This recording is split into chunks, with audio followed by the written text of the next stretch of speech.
Good evening everybody. मैं ललित किशोर शर्मा आप सभी का समक्ष क्लासेज चैनल में हार्दिक स्वागत करता हूं और आज मैं आपको छंद का सामान्य परिचय यहाँ पे पढ़ाने जा रहा हूं। यदि आपको यह अच्छा लगे तो कृपया करके हमारे चैनल को सब्सक्राइब करें, लाइक करें और ज्यादा से ज्यादा शेयर करें ताकि हमारी जो अगली नई आपके अनुसार आपके बहुत ही उपयोगी वीडियो है वो आपको मिल सके। तो देखिए छंद, तो छंद जो थे इन छंदों के रचनाकार हम कहते हैं आचार्य पिंगल को। किसे कहते हैं? आचार्य पिंगल को। आचार्य पिंगल ने छंद शास्त्र की रचना की। आचार्य पिंगल ने किसकी रचना की? छंद शास्त्र की। छंद शास्त्र इन्होंने लिखा और इसी छंद शास्त्रम का हमें एक नाम दूसरा भी मिल सकता है। वो क्या मिल सकता है? छंद सूत्रम। छंद सूत्रम। इसके अलावा दूसरे एक और हमारे यहां पे एक और विद्वान हुए जिनका नाम था कालिदास। उन कालिदास ने भी एक पुस्तक लिखी है छंदों पे जिसे कहा गया श्रुतबोध। कौन सी पुस्तक लिखी है कालिदास ने? श्रुतबोध। इसके अलावा एक और हमारे यहां एक विद्वान और हुए शैलेंद्र, जिन्होंने लिखी है सुवृत तिलकम। सुवृत तिलकम किसने लिखी है? आचार्य शैलेंद्र ने। एक और हुए हमारे यहां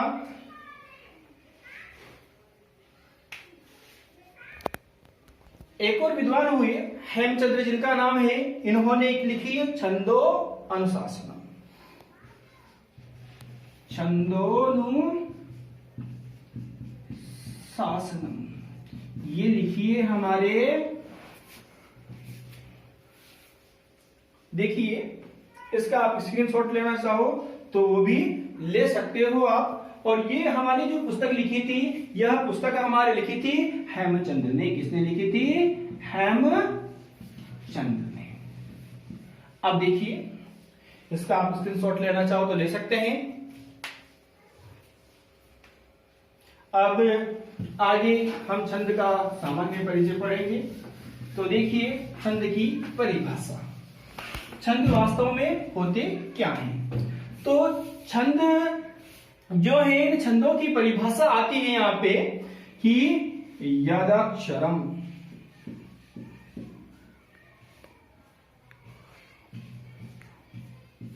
यदाक्षरम परिमाणम तच्छंदः। देखिए इसको जब हम अलग अलग करेंगे तो यहां पे होगा यत प्लस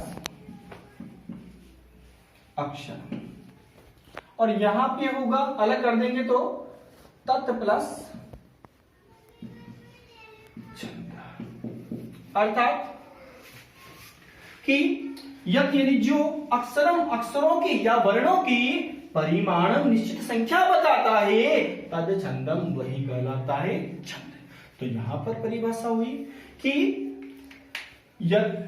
छंदों को एक निश्चित संख्या में, निश्चित परिमाण में रखना जिससे उनमें यति, गति, आरोह, अवरोह का उपयोग किया जा सके, वही कहलाते छंद। तो देखिए ये जो छंद थे, ये छंद हमारे यहाँ भारत में छंदों को जो प्राचीन काल से ही छंदों का बहुत उपयोग होता आ रहा है। तो प्राचीन काल में भी हमारे वेदों में भी छंदों का उपयोग हुआ, जिन छंदों को कहा गया वैदिक छंद। जैसा कि हमने पढ़ा था, कभी आपने वेदों का अध्ययन किया हो तो उनमें आता है वेदांग। वेदांग जो होते हैं उनमें छंद को भी एक वेदांग माना गया है। तो मतलब छंद एक संस्कृत भाषा का आवश्यक तत्व है, एक बहुत ही मुख्य तत्व है। तो देखिए छंद दो प्रकार के हुए। कौन कौन से हुए? कौन कौन से हुए? एक तो हुआ वैदिक छंद और एक हुआ लौकिक छंद। कौन कौन से हुए? वैदिक और लौकिक। अब देखिए वैदिक छंद और लौकिक छंद। तो वैदिक छंद क्या होता है? जिन छंदों का प्रयोग वेदों में किया जाता था वो कहलाए वैदिक छंद। और वैदिक छंदों की जो संख्या है 7 है। लेकिन हमारे एग्जामिनेशन के दृष्टिकोण से ये छंद परीक्षा में नहीं पूछे जाते हैं, और जो परीक्षा में उपयोगी जो छंद हैं वो छंद होते हैं लौकिक छंद। अब देखिए लौकिक छंद और वैदिक छंद, वेदों में जिन छंदों का उपयोग किया गया वो छंद तो कहलाए वैदिक छंद, और जिन छंदों का उपयोग काव्य महाकाव्यों में किया गया वो छंद कहलाए लौकिक छंद। ये लौकिक छंद आज भी आज भी सभी किताबों में प्रचलित है। संस्कृत की जो भी मुख्य मुख्य किताबें आती है उन सब में इन्हीं छंदों का उपयोग होता है। ये छंद भी हमारे 2 प्रकार के होते हैं। कितने प्रकार के होते हैं? 2 प्रकार के। एक तो कहलाता है हमारे वार्णिक छंद और दूसरा कहलाता है मात्रिक छंद। कहलाया हमारा मात्रिक छंद, अर्थात जिन छंदों को वर्णों की गणना के अनुसार पहचाना जाएगा उन छंदों को कहेंगे हम वार्णिक छंद, और जिन छंदों को मात्रा की गणना के आधार पर पहचाना जाएगा वो कहलाएंगे मात्रिक छंद। काफी जो विद्यार्थी होते हैं वो इनको बोलने में काफी बार बहुत गलती करते हैं, वो इन्हें बोलते हैं वर्णिक छंद। लेकिन यह एकदम गलती है व्याकरण की दृष्टि से, क्योंकि यहां पर जब हम इसका संधि विच्छेद करते हैं तो होगा वर्ण प्लस इक, और जो ये इक जो प्रत्यय है ये इक प्रत्यय जिस भी वर्ण में लगता है, जिस भी अक्षर में लगता है उस अक्षर की जो उपदा होती है वह उपदा हमेशा दीर्घ हो जाती है, इसलिए यहां पर क्या हो गया आ, इसलिए कहलाया वार्णिक छंद। अब देखिए अब छंदों को पढ़ने में जो आवश्यक तत्व है उनके बारे में मैं आपको बताता हूं। तो देखिए छंद पढ़ने के लिए हमें सबसे पहले आवश्यकता होती है मात्राओं के ज्ञान की, अर्थात छंदों में मात्राओं का ज्ञान बहुत ही महत्वपूर्ण है। तो देखिए मात्रा, ये मात्रा होती क्या है?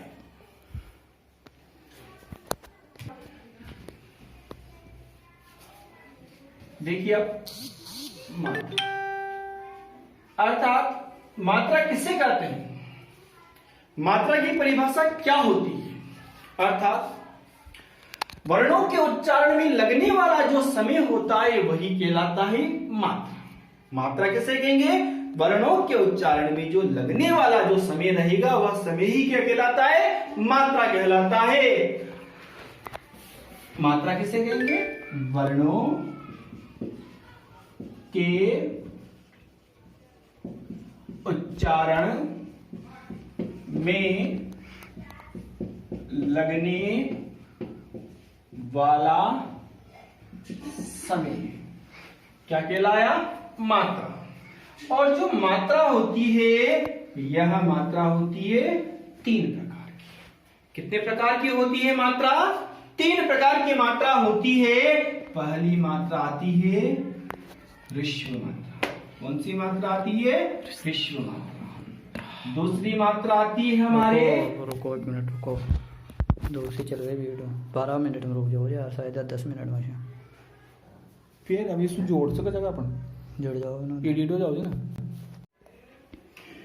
ऋष्व मात्रा, दीर्घ मात्रा और हमारे तीसरी होती है प्लुत मात्रा। देखिए जो ऋष्व मात्रा होती है इसमें हमारे जो वर्ण आते हैं वो 5 वर्ण आते हैं, अ, ई, उ, री और रे। ऐसा कह सकते हैं कि जो अक प्रत्याहार होता है वो उस अक प्रत्याहार का उपयोग वर्ण में होने पर हम मात्रा लगाएंगे ऋष्व की मात्रा, और जिसका चिन्ह होता है सीधी रेखा, अंग्रेजी में हम बोल सकते हैं आई। और जो दीर्घ मात्रा होती है, इस दीर्घ मात्रा के 5 नियम होते हैं। इस दीर्घ मात्रा के कितने नियम होते हैं? 5। इसके नियम होंगे कितने? होंगे 5 नियम। नंबर 1 होगा सान स्वर, सान स्वर। दूसरा होगा विसर्ग युक्त, दूसरा होगा विसर्ग युक्त। तीसरा होगा संयुक्त तद्य, और चौथा होगा दीर्घज, और 5वां होगा हमारे विकल्प। जो प्लुत मात्रा होती है, इस प्लुत मात्रा का उपयोग केवल वेदों में होता है, इसीलिए हमारे यहाँ ये महत्वपूर्ण नहीं है। वेदों में आता है, जैसे आपने देखा होगा शब्दों के आगे लिखा होता है ओम, तो ये जो ओम है यह ओम प्लुत मात्रा है। अब देखिए इन एक एक मात्रा के बारे में आपको थोड़ा गहराई से बताने जा रहा हूं। तो देखिए सबसे पहले आए हमारे ह्रस्व मात्रा। ह्रस्व मात्रा किसे कहेंगे हम? अर्थात नियम होगा इसका, जिन वर्णों में अक प्रत्याहार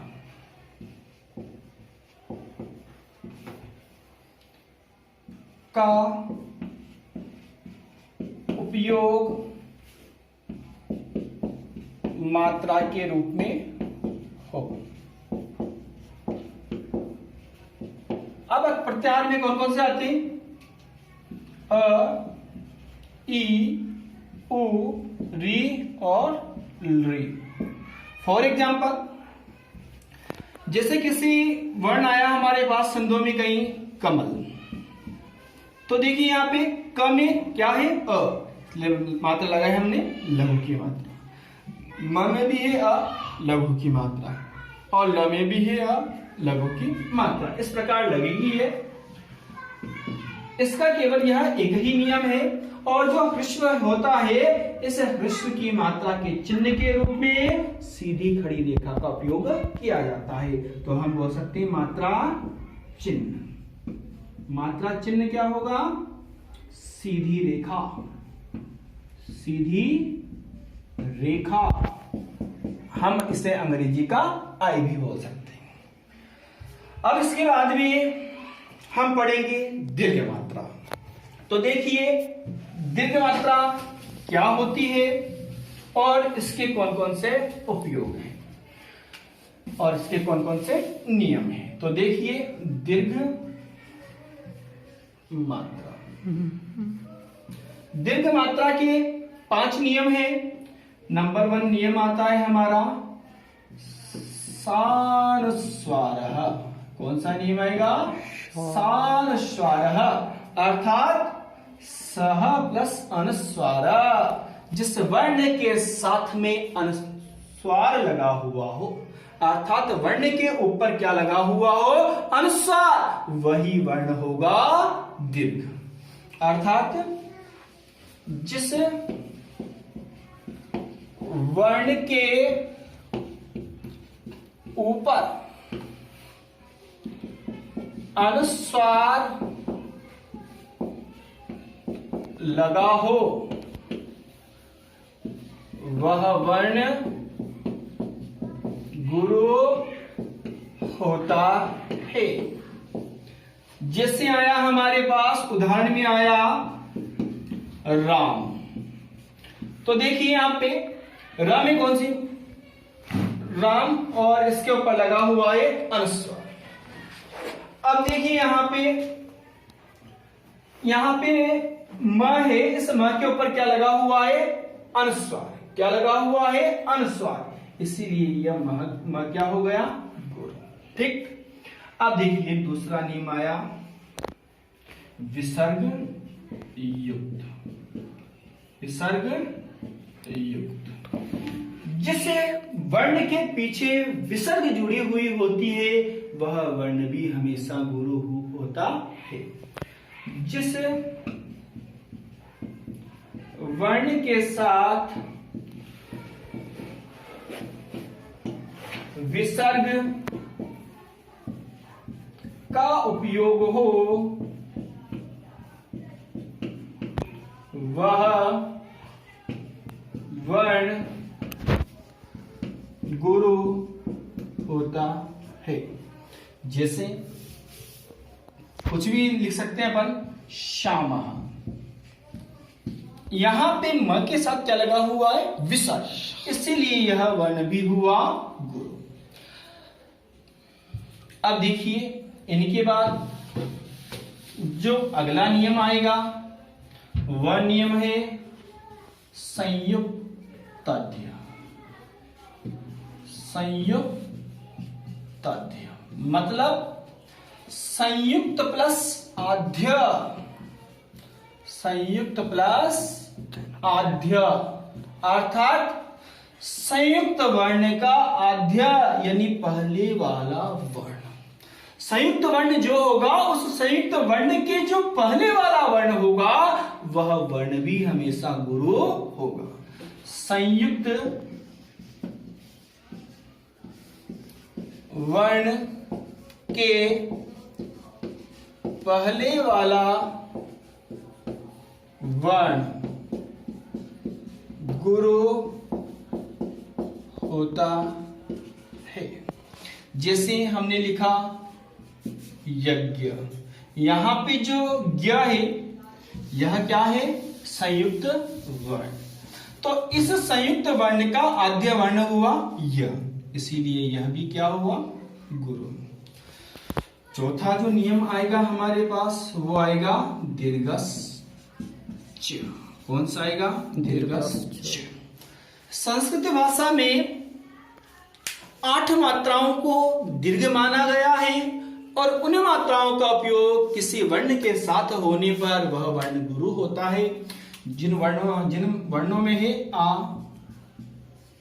ई, उ, री, ए, आई, ओ और औ। इन 8 मात्राओं का उपयोग जिस भी वर्ण पर होगा वह वर्ण क्या होगा? गुरु। जैसे हमने शुरू में लिखा है, आपको ध्यान होगा राम। तो देखिए यहां पे र में क्या आ रहा है? आ, और आ क्या है? दीर्घ, दीर्घ मात्रा में आ रहा है आ, इसलिए आ क्या हुआ? गुरु। ठीक। और 5वां आता है हमारे पास विकल्प। इसका अर्थ हुआ आवश्यकता पड़ने पर हम पंक्ति के अंत में वर्ण को लघु या गुरु बना सकते हैं, हमारी आवश्यकता के अनुसार उपयोग कर सकते हैं। अब देखिए हमने मात्राएं पढ़ ली और मात्राओं के बाद में आएगा गण। गण क्या होता है? तो गण की एक परिभाषा आती है त्रिवर्णात्मको समूह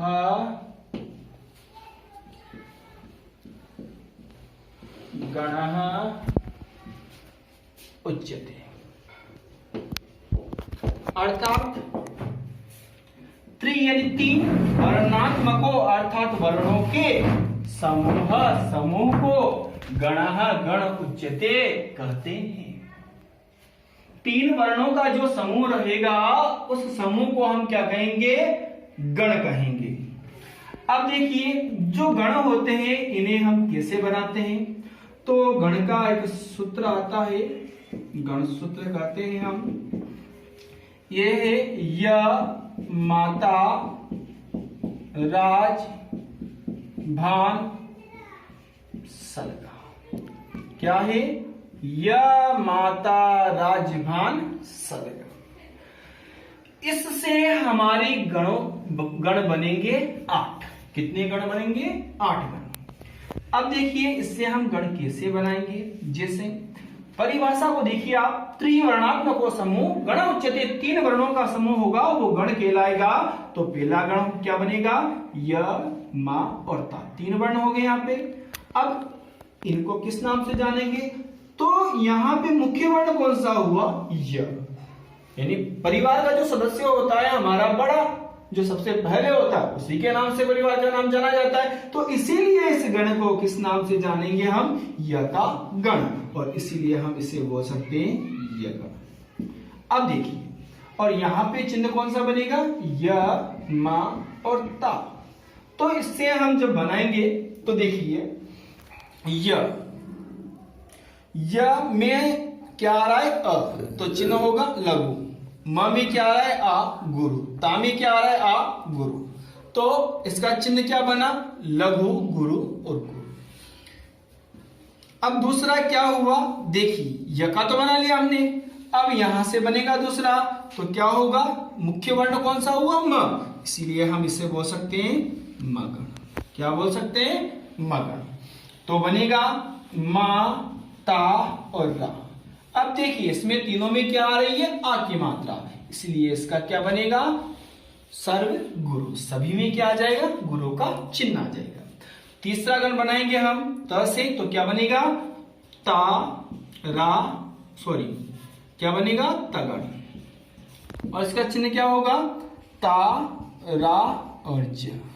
अब देखिए चिन्ह लगाएंगे तो क्या बनेगा, गुरु, गुरु, लघु। चौथा हुआ हमारे पास रगण, यहां आएगा राजभा, और इसका चिन्ह हुआ गुरु, लघु, गुरु।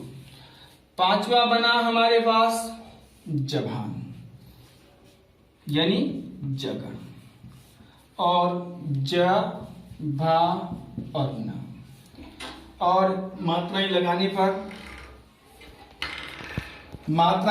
पर यहां पे होगा लघु, गुरु और लघु। और अगला आया यहां पे हमारे पास क्या आया, भानस, यानी भगण। कौन सा हुआ, भगण।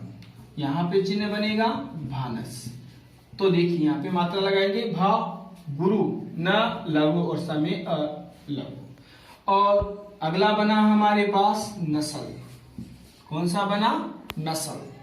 नसल यानी नगर, सॉरी यहां कौन सा बनेगा, नगर, और इसे हम बोल सकते हैं नसल।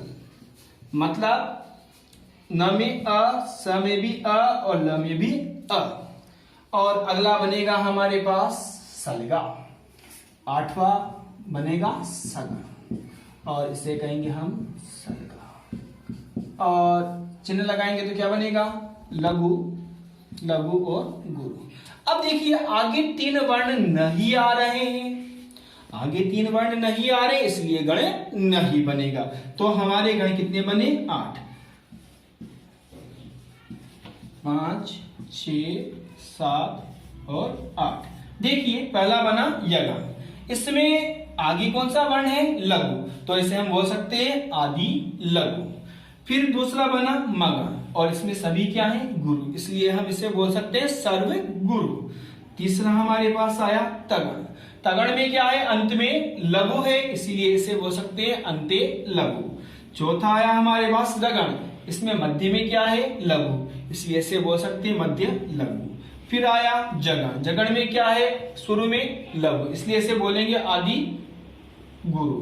फिर आया हमारे पास भगण, और भगण में शुरू में क्या है, गुरु, इसलिए इसे बोलेंगे आदि गुरु।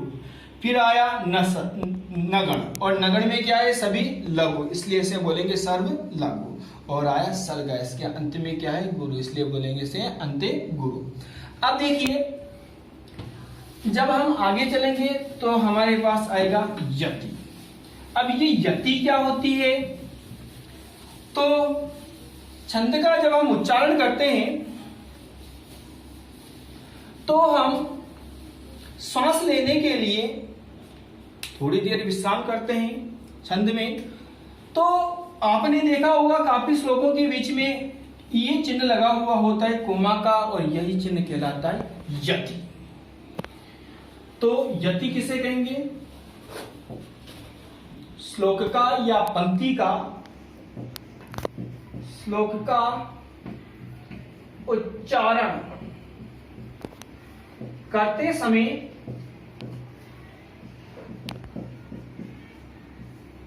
जहां थोड़ी देर अर्थात क्षण मात्र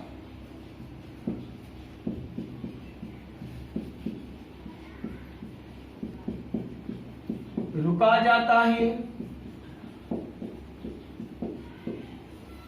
उसे हम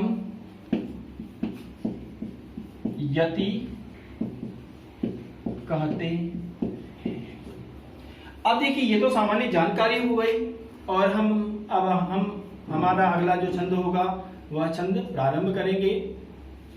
तो देखिए हम छंद प्रारंभ करेंगे अब, और सबसे पहले हम लेंगे हमारे वार्णिक छंदों को। कौन से छंदों को लेंगे? वार्णिक छंद को।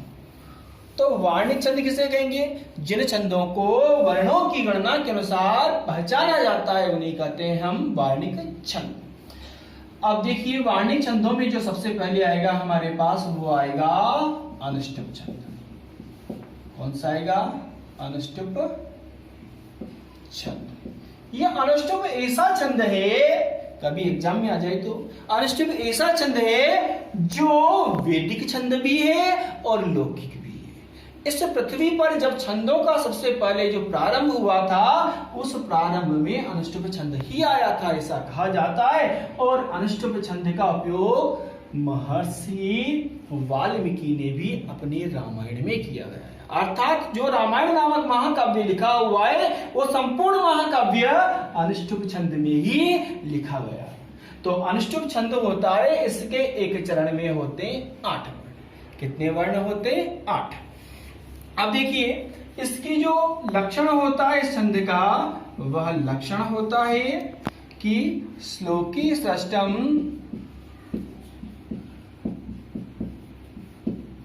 गुरु गेयम, श्लोके षष्ठम गुरु गेयम सर्वत्र लघु पंचमम,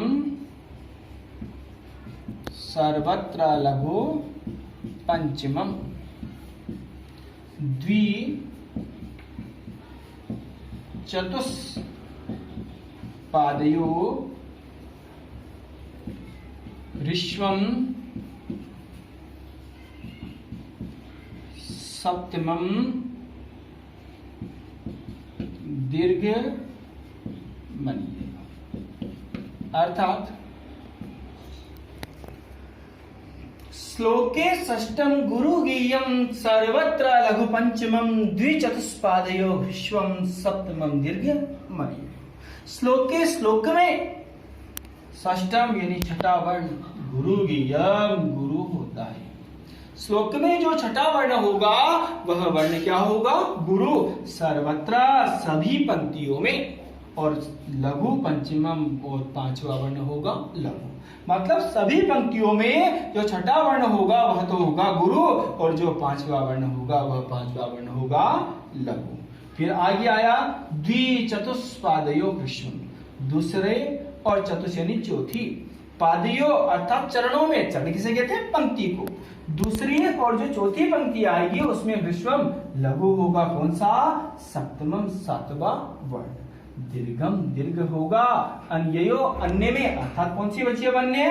पहली और तीसरी पंक्ति। और पहली और तीसरी पंक्ति में जो 7वां वर्ण होगा वह क्या होगा? गुरु। तो देखिए जैसे पहली, दूसरी, तीसरी और चौथी 4 पंक्तियां होती है। इन पंक्तियों में जो छठा वर्ण होगा वह छठा वर्ण तो क्या होगा? सभी में गुरु। क्या होगा? गुरु।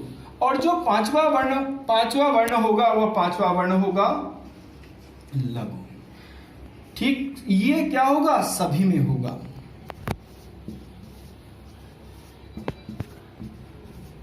लेकिन जो पहली और जो तीसरी पंक्ति होगी इसमें 7वां वर्ण होगा दीर्घ।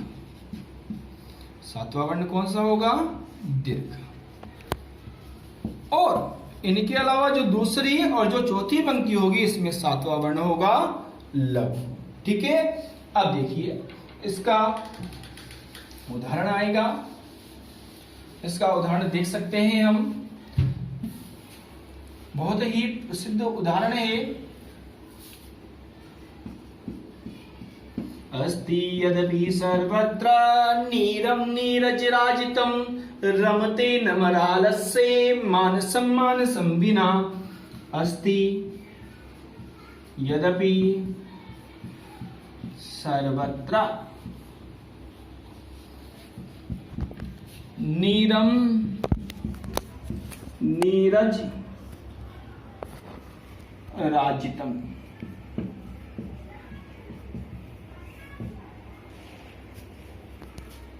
रमते, एक मिनट, रमते न मरालस्य